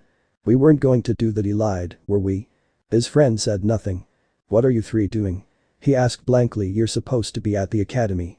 "We broke out," Mogi cheered. "You could teach us real stuff, not that boring stuff." "And you promised to play ninja with us today, boss," Konohamaru stated. "A ninja playing ninja, huh?" asked a horrid voice. "You really are a baka." "Hey boss, who is that?" Konohamaru asked. "Is she or he?" held out his pinky, earning a scowl from Sakura. Konohamaru. Naruto started. "Do you like having your mind unbroken by horrid vision that would forever haunt you, nightmares eating at your very will?" "Yes." "Then don't associate me as being in a relationship with Pinky over there," he stated, pointing to Sakura. "I'm stuck with her as my teammate and nothing more." This angered said Pinky. This also hurt her. She didn't know when, but Naruto just seemed to drop her and move on. It made her miss the boy that followed her like a lost puppy. Now he was someone who else that scared her. Then it was back to anger. "What do you mean, baka?" Sakura asked. "You think you're too good for me?" "I don't mean to brag, but my girlfriends aren't bad, mother." "Hush your mouth," the K-Core shouted. "I'm just talking about my Himes." "We can dig it." "So if Forehead isn't your girlfriend, who is?" Mogi asked. "Watch your mouth if you know what's good for you," Sakura threatened. "We can take you," Konohamaru stated. It was true. Even without Naruto training them they could take her. Easily. They were 8 years old. "Easy, Yuden tried to reason. "Why don't we calm down and go get some ramen?" "I don't want that filth," Sakura shouted. "You should not have insulted the ramen," Naruto stated, turning. He grabbed the kids and ran. Sakura felt something moist slither across her feet. Looking down she saw a noodle moving as if it had a mind of its own. She didn't look back as she ran. Once Naruto was sure he was far enough he sat the kids down. "Hey boss, why do you eat so much ramen?" Konohamaru asked. It was a simple question, too simple for Naruto. He loomed over them. Using just a touch of killer intent, just enough to scare them, he answered. "It's the only thing that keeps me from craving human flesh," plus he answered them with a mouth full of fangs. "I never did get to eat my fill today." He eyed the kids. "Let's fix that." They ran like the wind. "I was just going to ask if they wanted to eat some with me," he said as he stood alone. "Ouch, that hurt you little brat," a gruff voice stated. "I need to teach you a lesson." Naruto happened to come around the corner just as the threat was made. What he saw was two sand ninja. He decided to watch and see what happened. "Kankuro, stop," a more feminine voice shouted. "What if he shows up?" "Don't worry, Tamari," Kankuro stated. "We have nothing to fear." "Oh, that poor fool, he never met Naruto." "Would you please drop him?" Naruto stated coldly, making his presence known. "And why should I do that?" Kankuro asked. "And who are you?" "I'm everything you ever were afraid of," Naruto stated. The haha, Kankuro laughed. "You're nothing." He hated this form, he couldn't gather any fear through intimidation. Naruto raised his blindfold and looked Kankuro and Tamari in the eyes. "I think it's time I put the squeeze on you." From nowhere two giant snakes appeared. One latched onto Kankuro and began to squeeze him tightly. He was already turning blue. The second grabbed Tamari. Unlike Kankuro, it was merely restraining her. "And you should have dropped him because I don't think your friend in the tree would be upset if you hurt the Hokage's grandson," Naruto stated. "Also Sasuke, you might want to dodge." Sasuke had been waiting in the tree for a moment to show Naruto up. The Uchiha learned that Naruto knew when danger was near. When he said dodge, it meant you dodge or die. "Gaara," Kankuro called. "I can explain." "Shut up, Kankuro," Gaara ordered, "or I'll kill you." Naruto stared at Gaara. He felt the fear radiating off of Kankuro and Tamari from the simple death threat. It frightened them more than Naruto's skeleton hands that were crushing them. "You with the blindfold," Gaara addressed Naruto. "What is your name? Why do you care about him?" "He's just a nobody," Sasuke stated, stepping forward. "I'm Sasuke Uchiha." "Naruto Uzumaki," he answered, irritating Sasuke further. "And you are?" "I am Gaara of the desert," he stated. "These are my siblings Tamari and Kankuro." "Hello," they greeted. "Mother wants your blood." Naruto walked forward toward the now named Gaara. It made Naruto excited, it meant he had a challenge. The stronger and braver the opponent, the more potent the fear. It seemed Gaara had the same opinion. Naruto dropped his henge and drew his sword. He flooded the entire area with fear. Gaara uncorked his sand and flooded the area with demonic killer intent. It almost feels like QP that made him even more excited. "Neither of us could back down from a challenge," Naruto stated. "Well, come on, desert punk." "Yes, Uzumaki." Gaara gave a crazed smile. "You can make me feel alive." "The boss," Konohamaru called. Naruto turned his attention toward his little followers. They were on the ground in a terrified huddle and were having trouble breathing. The fear and killer intent was both crushing and drowning them at the same time. Their eyes constantly shifted between Gaara and Naruto. It seemed they were trying to see who to fear the most. This wasn't something they could handle, even Sasuke had dropped to one knee. The other two sand ninja were doing a little better, just barely. Sakura was passed out. I'm sorry, I shouldn't have been so careless. Naruto stood over the Konohamaru core, bringing them into a group hug. He relieved the pressure on them by releasing calming aura with his Genjutsu. It stopped the pressure from growing, but the damage was done. I forgot you three weren't ready for something like this. Using Shunshin, he took them to his private land. It wasn't the nearest or emptiest training ground, but it was the safest. Now he was sure that they would be okay in their vulnerable state. Looking down, he saw that they were covered in cold sweat. Their eyes were glazed over in a daze, but even then they wouldn't meet his. He removed his jacket and layered it with his strongest calming Genjutsu. As he laid it across he called his foxes. Bet you all forgot them. Be honest, they would protect them with the training Hana gave them. As he turned to leave, he felt Mogi grab his red shirt. Be careful, Konohamaru whispered. He gave them a smile as he shunshined away. When he returned, he saw that Sakura was awake and, like Sasuke, trapped in Gaara's sand. Temari and Kankuro, likewise, were still in his illusion. He addressed Gaara. Gaara, this is neither the time nor the place. Gaara stood there for a moment before his sand retreated. As he did this, Naruto released the other sand ninja. You are right, we shall continue later. They would do not die before then. As they turned to leave, Sakura thought it was time to put in her opinion. Hey, wait. What do you want? Temari asked. Even if we are allied, you need a reason to be here, she shouted. What are you doing here? Sakura, they are obviously here for the Chunin exams, Naruto stated. We're hosting them this time. He's right. Kankuro stated. Wait, before we leave, Temari eyed Naruto. Can I touch your whiskers? Sorry, he stated. That's only allowed by my Himes and Mogi when using those eyes. Wait, Himes as in girlfriends? Kankuro asked. As in more than one? Yes and yes. You lucky bastard, Kankuro mumbled. I guess I'll just have to become one of your Himes. She purred until Gaara kills him. They turned to leave. Oh, how did you know about the exams? Sasuke asked, even he didn't know. Who cares how I knew? Naruto asked. I'm going to finish my ramen. Forget that. Sasuke was silenced by Naruto's hand over his mouth. The blonde pointed behind Sakura. When they turned to look, they saw the monster Raymond peeking from behind the fence, waiting. Never mind. Reapplying his henge, he shunshined to training ground 7. After waiting 20 minutes, his team finally arrived. Baka Sakura shouted, why did you leave us behind? Because I'm not very fond of either of you. Naruto answered. Before Sakura could start her screaming match, a puff of smoke appeared. You're late. Sakura stated. Hello Kakashi, he returned. That's sensei to you, Genin. Kakashi stated. I'll call you sensei when you teach me something. Well, my cute little Genin, Kakashi started. And Naruto, he hissed, I have a surprise for you. You're signing us up for the Chunin exams, Naruto stated. How did you know? Kakashi asked. We ran into some sand ninja. Sakura stated, hoping to show Naruto up. Any trouble? He asked, looking accusingly toward Naruto. Baka tried to show Sasuke up, she screeched. Not that it worked because. Well, here are you entrance lips, Kakashi stated, not wanting her to be there tomorrow. Next day. What took you so long? Naruto asked. He and Sasuke had been waiting for Sakura for over an hour. I had to look my best for Sasuke-kun, she stated. Let's go, said Uchiha ordered. They came into a block on the second floor. The hallway was under a low Genjutsu to weed the weaklings out, Naruto deduced. He saw Team 9 trying to enter the exams but were knocked back. I know they aren't weak, so they must be holding back. It was a good plan. He was doing the same while under his henge. Hey you, an arrogant voice spoke. Drop the Genjutsu, we're going to the third floor. You fool, Naruto snapped. That Genjutsu was to weed out the weaklings. HN. The Uchiha said before walking away. So this is your team, Uzumaki. I'm not impressed. Another arrogant voice spoke. You with the dark eyes, what is your name? It's polite to give yours first when asking for another's name. Sasuke spoke. The two arrogant boys had a stare-off. Without any warning, they made attempted kick toward each other. I repeat, attempted. Lee stopped both kicks from connecting with his bare hands. Yosh. The green-clad ninja shouted, we must save our flames of youth for when we need it. Hey Lee, Naruto greeted Tenten, you two seem to be doing well. We are, Lee answered before turning to Sakura. You are Sakura Haruno, yes. Please go on a date with me, I will protect you with my life. No way. She shouted, you are too weird. Lee does not give up easily and was not to be denied. Lee stepped toward Sakura. He eyed her with such intensity that it made her nervous. What Lee did surprised everyone, even Naruto. He winked. It wasn't an average wink. Out of his eye, heart popped out.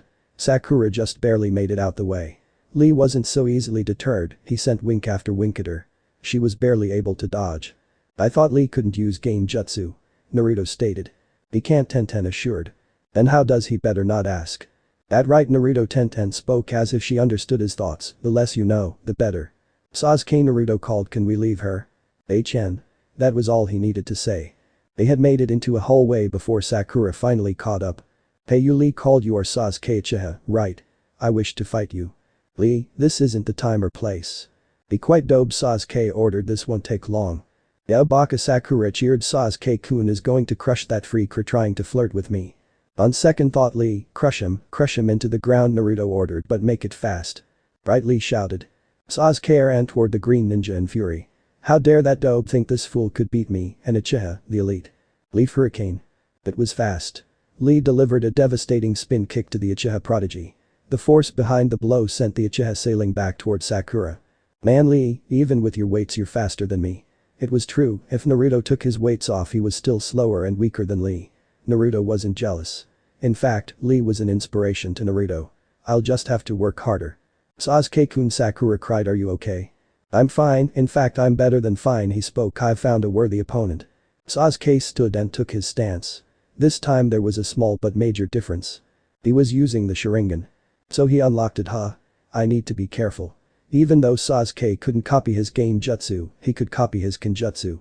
Naruto would have none of that if he could help it. The Uchiha charged again. This time with twice as much arrogance as before. Does he ever learn?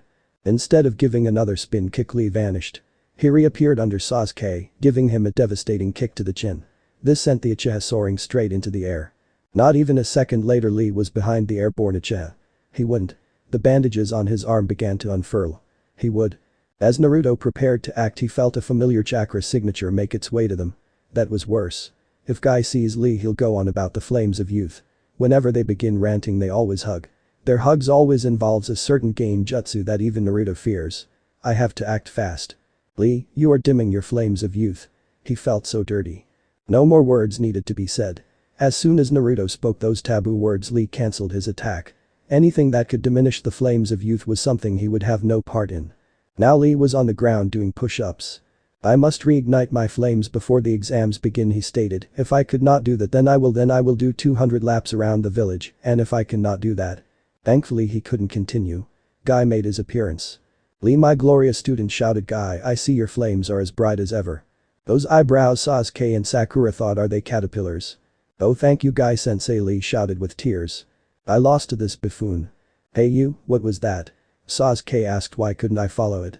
My techniques are neither Genjutsu or Ninjutsu, Lee stated, I use only Taijutsu. So you are Kakashi's students, Guy spoke as he mentioned me. Sakura noticed Naruto was trying to get her attention. He was motioning for her to say no. Unfortunately Sakura had to be Sakura. You know Kakashi-sensei? Sakura asked. I got the twinkle in his eye. Yes, for we are eternal rivals. He shouted, just as Lee and Naruto are to carry on the flames of youth. Guy-sensei, it is an honor to carry your rivalry. Lee. Guy-sensei. Lee. Guy-sensei. Time to go, Naruto thought, however there was one decision he needed to make, should I let them witness the sunset? What kind of question is that? Of course he should. As silently as he could, which was pretty silent, he made his escape. Hello Naruto, Kakashi greeted, not even looking from his book. Where are the others? You make this too easy. They are learning the wonders of the flames of youth. Naruto shouted. Kakashi nearly dropped his book when he heard what Naruto said. When he looked up he said Blonde wasn't wearing his orange jumpsuit henge, instead he was wearing green spandex. His average blonde eyebrows were now 4 times larger in every way and pitch black. No, Kakashi whispered. Yes. Kakashi-sensei, he heard Sasuke call, I've finally found the power I've been searching for to kill my brother, he spoke, it comes from fanning the flames of youth. Sasuke was also wearing a green spandex with an Uchiha symbol on the back. His eyebrows were tremendous. No. If Sasuke-kun is following the flames of youth then so am I, Sakura shouted youth. Naruto stood before her holding out a green spandex. It jumped onto her and began to move around her like slime before settling. Sasuke stood before her with a pair of large eyebrows. They jumped onto her forehead. They stood before their sensei and spoke as one, join us sensei, they chanted, join us and we can spread the flames of youth further. They held out a spandex and eyebrows. Assimilate, they chanted, assimilate. Never, he would never join their cause. The choice is not yours sensei, they spoke, join us or be destroyed. No. Yes. The green spandex jumped onto him and all went black. Sensei? Sakura asked hesitantly. Their sensei was lying on the ground in the fetal position writhing in an awkward manner. It was an embarrassing sight, especially for his genin team. Sakura. It seemed her words reached him. Sasuke. They took a step toward him. This made him take a step back and draw a kunai. Sensei, what are you doing? Sakura asked. Before any of you take a step forward he spoke. How do you all feel about the flames of youth? That stuff those green freaks were spouting about. Sakura asked. I hate it, she answered before stating unless you like it Sasuke-kun. Chen. He answered. I need a real answer Kakashi shouted pointing the kunai towards Sasuke in a threatening manner. Are you one of them or not? I think it's useless. Sasuke answered. Naruto just stared at Kakashi in amusement. It was absolutely hilarious, now it was his turn. It's not so bad Naruto answered, they just need to tone it down and stop hugging. Naruto no, you know what, just get in there. Kakashi stated going back to his book. Any words of encouragement? Naruto asked are there any limitations? Do your best Sasuke. Kakashi stated the faster Sasuke is promoted the better. Wow, you could at least act like you're not playing favorites Kakashi. A new voice spoke. Hello Naru-chan a second voice greeted. Hello my Himes Naruto greeted to Anko and Kurenai. Naruto when you go in there don't hold back Kurenai ordered we want you to do your best. So you're giving me permission to do whatever I want to pass? Naruto asked. Yep Anko answered aren't we the greatest and hottest senseis ever? There was a moment of total blankness. It was the calm before the storm. All eyes turned toward Naruto.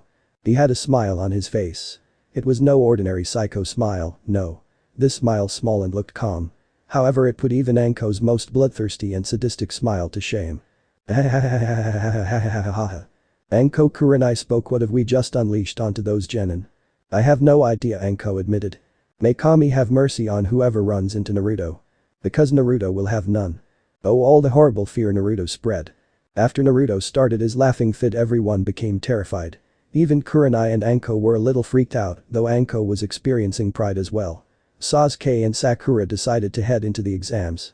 Sasuke-kun a shrill voice called as a blonde Kunoichi jumped onto his back, did you miss me Sasuke-kun? Get off of him Ino pig. Sakura shouted Sasuke-kun is mine. Yeah right, just go to your lost puppy Naruto Ino spoke. Yahoo a gruff voice called we're all here. Troublesome a lazy voice spoke do you have to be so loud? Hey, we were eyes Naruto-kun. A timid Kunoichi asked. Hey where is that baka? Ino asked I need to give him a piece of my mind for getting me in trouble with daddy. I'm going to kill that dope. Kiba grumbled. Suddenly the entrance doors burst open with a loud bang. As everyone looked they saw that no one there, just a long empty hallway. Then it happened. The lights at the very back began to flicker before going off completely. In the darkness a pair of crimson eyes became visible from afar, it was all that was visible. They were very fox-like. Then the singing began. Total slaughter, total slaughter. I won't leave a single man alive. The eyes began moving forward toward the entrance, but there were no footsteps. The lights began to flicker off as the eyes came closer. The room began to fill with fear. La-da-da-da-die. Genocide. La-da-da-da-dud. An ocean of blood. The eyes were finally at the door and still the only part of the stranger visible. The room was full to the top with fear. It only continued to grow. Let's begin. The killing times. The first foot made its way through. From the shadows Naruto appeared. He was still under his hinge but his blindfold was off. He gave the room a full view of his fox-like eyes. Hey guys what's up? Naruto. Naruto you troublesome blonde Shikamaru sighed you scared us half to death. Only half. Naruto asked I'll do better next time. I wasn't scared Kiba boasted. Then why are your legs shaking? Shino asked. Shut it. Hey, you guys should keep it down a newcomer spoke Yaora's drawing a lot of attention. He looked to Naruto especially you freaked out a lot of people with that intro. It was true. Everyone had their eyes on the rookie 9. Naruto decided to have some fun.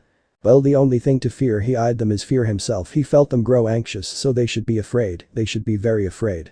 Naruto began reapplying his blindfold when Ino opened her mouth. Baka, why are you wearing a blindfold? She asked, it makes you look like a bigger baka and it clashes with that orange monstrosity. You just don't understand that being a ninja isn't about fashion or looking good Naruto spoke, plus a blindfold makes everything look impressive. Just look at that Rain ninja over there. Everyone turned to the Genin squad from Rain. There was one with both eyes covered, it wasn't an exact blindfold, but it proved the point. The Rain ninja gave a simple nod and thumbs up. Someone understood. Well maybe I could be of service to you all Kabuto offered I have information from my previous times here. Is this your second time Kabuto-san? Sakura asked. No, it's my 7th he admitted. Man, you must really suck, Kiba taunted. Or these exams are extremely difficult, Shikamaru stated. Obito Sasuke called, do you have information on individuals? Yes, who would you like? Are of the desert, Rock Lee, he paused, and Naruto Uzumaki. You know their names, he stated. That's no fun. He drew 3 cards and began to read the first. Rock Lee. The Taijutsu expert with no ninjutsu or Genjutsu. His teammates are Tenten and Niji Hyuga. 25, D ranks. 21, C ranks. 1 B rank. That's pretty impressive. Are of the desert. His skill is unknown, and his teammates are his siblings Temari and Kankuro. 0 D ranks. 9 C ranks. 8 B ranks. 14 A ranks. The scariest part is Kabuto spoke he's never even been scratched on a single mission. Naruto Uzumaki, a Genjutsu and Kenjutsu user. His teammates are Sakura Haruno and Sasuke Uchiha. AKA the Mirage Blade. The hero of Wave. Fear. 84 D ranks. 16 C ranks. 2 B ranks. 1 A rank. There is no way that Baka did all those missions, Sakura screeched. You must have mixed them up with Sasuke-kun stats. Actually, these are missions he's taken with his girlfriends, that's right, plural. He paused and watched the men's reaction. The Ice Queens of Konoha. He managed to fight off Zabuza the demon in the mist and turn him into a leaf ninja. Instill hope and save a village, getting a bridge names after him after killing near 200 bandits. And he was the one people believed was the dope. Many eyes were now on Naruto. This was like a fear buffet for him. However, some of that information is classified. I'll have to watch this guy. Hello Naruto-kun, Temari greeted. Are you going to let me touch those whiskers yet? Hello Temari-chan, Naruto returned the greeting. And no, still for my hymns only. He noticed off to the side that Kabuto made a comment on the sound genin. That was foolish, insulting an unknown enemy. Alright maggots, take a seat, Ibiki shouted. It's time for the first test to begin. After explaining the rules, which I will not do, they began. It was simple if you looked underneath the underneath. You have to get the answers without getting caught. The only way to do that was to cheat. Unless you're Naruto.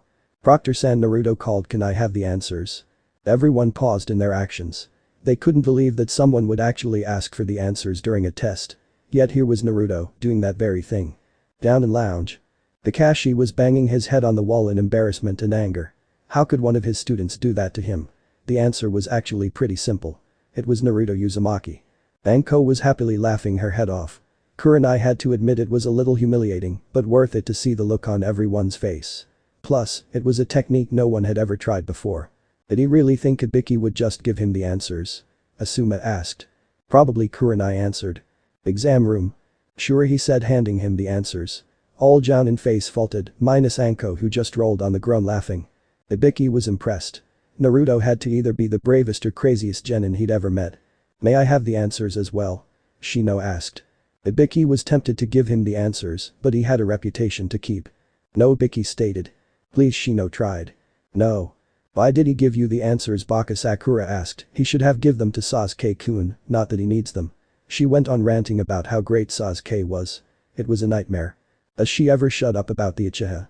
Ibiki asked. Not unless you threaten her, Naruto asked. Then you may have a good 1 minute. I'll give you the answers if you shut her up, Ibiki offered Shino. Baruno, Shino whispered, be quiet or my friend's Ian will eat you. He allowed his insect to crawl around in a dramatic fashion for extra effect. They all believed he would. I believed he would. Not that he'd get much off her, many thought there is no meat on her bones. But the answers, Naruto quickly blew through the test, minus the 10th answer. Not that it matters, he thought. He had already figured out the meaning of the test. Alright, are you all ready for the final question? Ibiki asked. The 10th question was a dangerous one. If they decided not to take it, then they were disqualified. If they did take it and failed, then they wouldn't be able to be promoted. Ever. The genin were already leaving the room. This guy is practically spoon-feeding me. The fear of failure was intoxicating, but it's still not enough. It's nowhere near enough. For those who are still here, Ibiki spoke, you pass. As he spoke those words, a black cloth broke through the window. It spread out to reveal that it was a sign. It read. The second proctor. The sexy and taken Anko Mitarashi. I'm the proctor for the second exam, she spoke. Anko Mitarashi. Anko, Ibiki sighed, you're early again. You let so many though this year, Ibiki, Anko pointed out. Are you getting soft in your old age? No, but your little friend there, he pointed to Naruto, is a wild shot. I know, I'm so proud, she cheered. Hi Naruto. Hi Naru-chan, she greeted as she moved to sit in his lap. I saw your intro, it was amazing. Thank you, he spoke. I aim to please. Oh, you do, Naru-chan, she purred. You do. Before you to begin something you probably won't stop. It was true, they wouldn't you need to remember you are the second proctor. Right, she had forgotten. I want you all to follow me to the next exam spot, we are going to cut the remaining teams in half. Naruto raised his hand to ask a question. Yes Naruto, you will be allowed to literally cut people in half. He dropped his hand. No, I'm not going anywhere with you, Sakura screeched. Not after what you put me and Sasuke-kun through. Naruto. Anko spoke. If you would. Everyone, this room has been laced with exploding tags. Naruto spoke. If the blast doesn't kill you, the collapsing building will. Bye. Both he and Anko went up in smoke. Everyone looked and saw that the room was indeed laced with explosive tags. Many were wondering the same thing. How did we miss him putting those up? They'll never know, and the explosives were set to go off at any second. Ibiki was the first out the window. He had no doubt in his mind that those explosives were real. The genin followed soon after. 5. 4. 3. Boom. Oh god, he's trying to kill us. A random genin shouted. All eyes turned to Naruto. Even Anko had to take a look at the blonde. Naruto, she started. Those explosives were real. Yep, he answered. People could have died. Unfortunately they didn't. He spoke, but now they'll fear me. You make me so proud. So this part ends here. Alright, that's it for today's video guys. Let me know in the comments section how was the story, and also don't forget to like, share and subscribe. I will meet you in another video. Bye bye.